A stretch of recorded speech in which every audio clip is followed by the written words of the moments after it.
부산시에 대한 부산시의회 행정사무감사에서 도시철도 사상하단선 공사 지연이 핵심 쟁점으로 떠올랐습니다. 반복되는 땅꺼짐에 대해 부산시는 안전대책을 강화했다고 설명했습니다.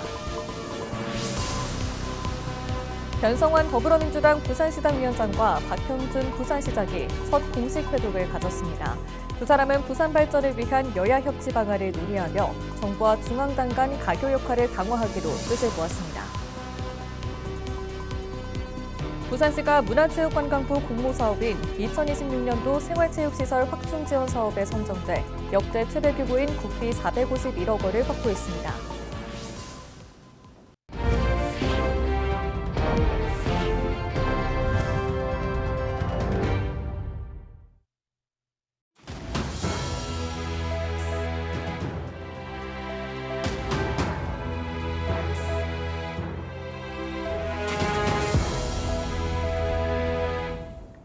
시청자 여러분 안녕하십니까? 헬로티비 뉴스입니다.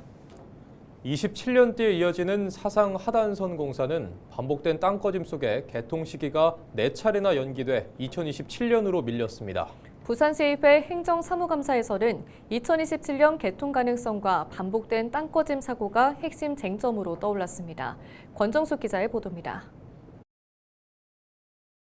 부산도시철도 사상 하단선 2018년 개통을 목표로 시작했지만 27년째 공사가 계속되고 있습니다. 지난 11년간 4차례 연기를 거듭하며 개통 시기는 2027년 말로 잡혀 있습니다. 이번 행감에서 시의회는 더 이상의 지연은 용납될 수 없다며 27년 개통이 지켜질 수 있는지 확인했습니다. 지금 더 이상의 공사 연기는 이제 저희도 용납을 할 수 없다는 말씀을 드리고, 지금 안전에 대한 그런 부분들도 지금 많이 문제 제기가 되기 때문에 이런 안전과 지금 책임 소재에 대한 이런 시스템도 좀 완비가 돼야지 저희가 공기를 더 이상 연기를 안 할 수 있다는 생각이 듭니다. 현재 공정률은 74.43%. 교통공사는 올해 말까지 토목공사를 마무리하고 이후 건축 공정을 속도감 있게 진행하겠다고 밝혔습니다.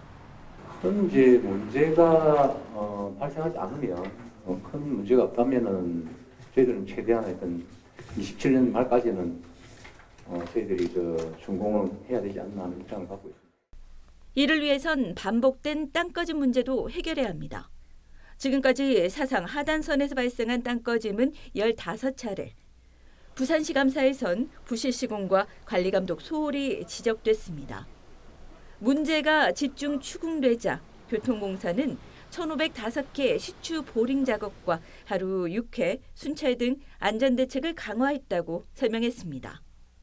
내부적으로 저희들이 동공이 발생하고 이런 부분들에 대해서 다 정리를 다 했습니다. 이제 집안 침하 위험도 평가 용역을 지금도 이제 하고 있는 상태입니다. 그래서 최종적으로 긴장감은 예전 우리 심볼이 발생할 때부터 해서 지금까지도 그 긴장감은 그대로 유지를 하면서 지금 공사를 하고 있다는 말씀을 좀 드리겠습니다. 시의회는 주민 불안 해소를 위해 객관적 검증도 요구했습니다. 안전대책 완료 시기는 내년 상반기로 예상됩니다. 27년 말까지 개통을 목표로 하고 있는데 아직까지 한 25% 정도의 공정이 남아 있습니다. 지연에 영향이 미칠 수 있는 것은 먼저 파악을 해야 된다. 그래서 두 번 다시 27년에 개통을 목표로 말해 개통하겠다는 것을 두 번 다시 또 약속 어기게 되면 정말 신뢰는 낭떠러져진다 해서 생각합니다. 올해 교통공사 운영 적자는 4,610억 원, 무임 손실 등 재정 적자의 문제도 압박한 시의회는 공사의 자구책 마련을 촉구했습니다. 헬로티비 뉴스 권정숙입니다. 더불어민주당 변성환 부산시당 위원장이 11월 7일 박형준 부산시장과 첫 공식 회동을 가졌습니다. 두 사람은 부산시청에서 만나 지역 현안 해결과 부산 발전을 위한 여야 협치 방안을 논의하며 정부와 중앙당 간 가교 역할을 강화하기로 뜻을 모았습니다. 변 위원장은 이후 안성민 부산시의회 의장을 만나 시민 삶의 질 향상과 민생 현안 해결을 위한 시의회의 적극적인 역할을 당부했습니다. 해양수도 부산 해양강국 대한민국을 주제로 한 시민 토크쇼가 11월 6일 열렸습니다. 이번 행사는 해양수산부의 부산 이전을 계기로 해양정책의 대전환을 모색하고 부산이 동남권 해양수도권을 중심으로 자리매김하기 위한 비전을 논의하기 위해 마련됐습니다. 참석자들은 해양수도 해양강국 시민과 함께 출범 결의문을 통해 해양수도 부산의 위상 확립과 시민 참여 중심의 해양정책 추진, 남북권 연대 강화를 다짐했습니다. 또한 지속가능한 해양 발전과 국제 해양 협력 확대를 통해 부산을 세계 해양 도시로 성장시키자는 뜻을 함께 모았습니다. 부산시가 문화체육관광부 공모사업인 2026년도 생활체육시설 확충 지원 사업에 선정돼 역대 최대 규모인 국비 451억 원을 확보했습니다. 부산시는 확보한 예산으로 사직야구장 재건축을 비롯해 공공체육시설 17곳 개보수와 국민체육센터 2곳 건립이 추진될 예정입니다. 특히 확보된 371억 원은 노후체육시설 환경 개선과 장애인 편의시설 확충에 집중 투입되고 나머지 80억 원은 수영장과 다목적 체육관이 포함된 국민체육센터 신축에 활용됩니다.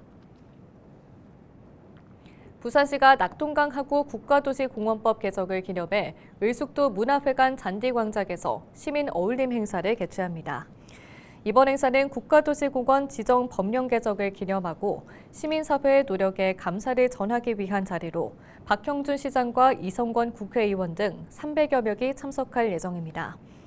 올 8월 개정된 공원녹지법에 따라 국가도시공원 지정기준 면적이 300만 제곱미터에서 100만 제곱미터 이상으로 완화되고 심의 절차도 간소화돼 낙동강 하구 지정이 본격화될 전망입니다.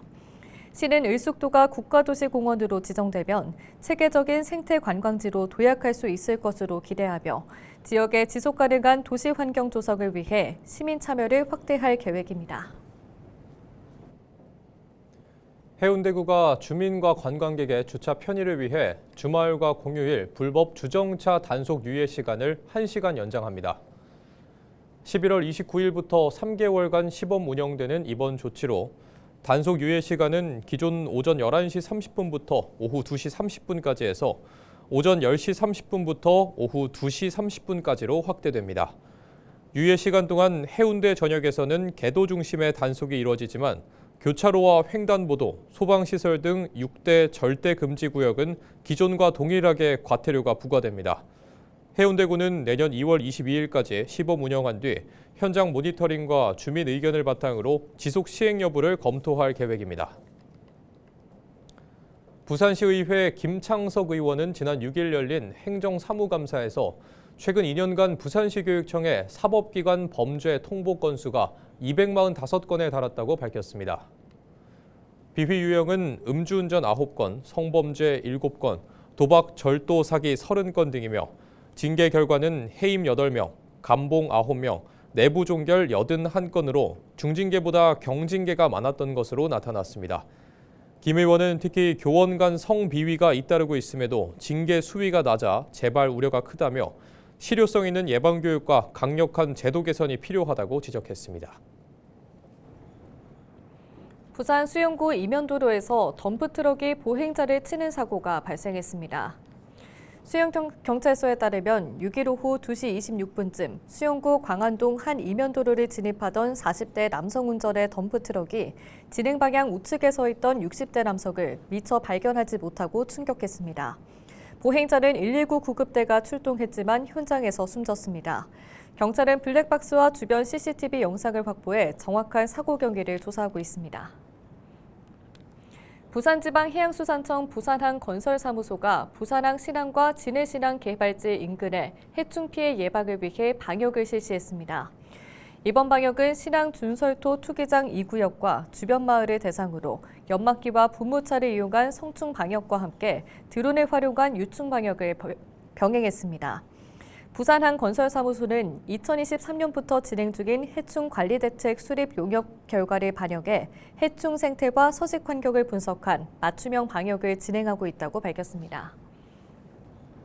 창원 창동 일대가 이번 주말 특별한 라면 축제로 뜨겁게 달아올랐습니다. 이번 축제는 단순히 지역 행사가 아닌 지역 특산물을 활용한 라면을 선보이면서 수산물 소비 활성화를 위한다는 점에서 의미를 더하고 있는데요. 제1회 창원 창동 라면 축제 영상 리포트로 만나보시죠.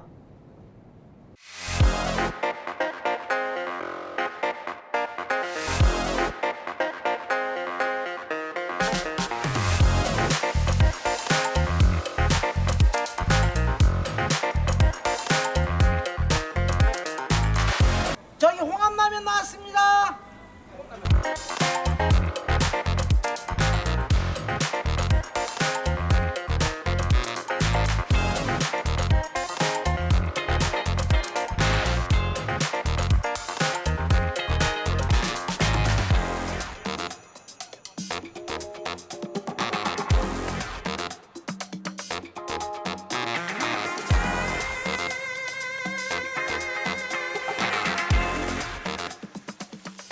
약간 좀 못 먹어본 맛인데요. 신선한 맛인데 좀 아구 맛이 좀 진하게 많이 나가지고 맛있었습니다. 이 홍합하고 미더도 또 순두부를 같이 섞으니까 또 별미고 나름대로 참 괜찮습니다.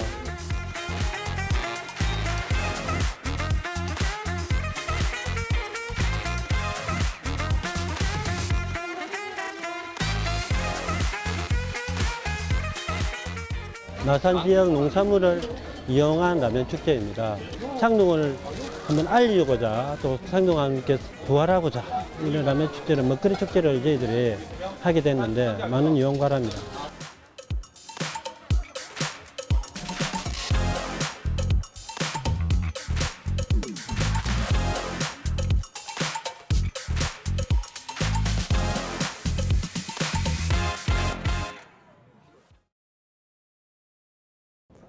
거제시 민생회복지원금 지급을 위한 추가 경정 예산안이 7일 거제시 의회를 통과했습니다. 이날 열린 시의회 임시회에서는 재적의원 16명 중 9명이 찬성하면서 추가 경정 예산안이 통과됐습니다. 거제시는 시민 1인당 10만 원, 기초생활수급자와 차상위계층, 한부모 가정은 1인당 20만 원의 민생회복지원금을 이당중으로 지급할 계획입니다. 지원금은 선불카드, 모바일 거제사랑 상품권으로 지급됩니다. 해운대 미포광장 일대에서 진행 중인 공사로 주민과 관광객의 안전을 우려하는 목소리가 나왔습니다.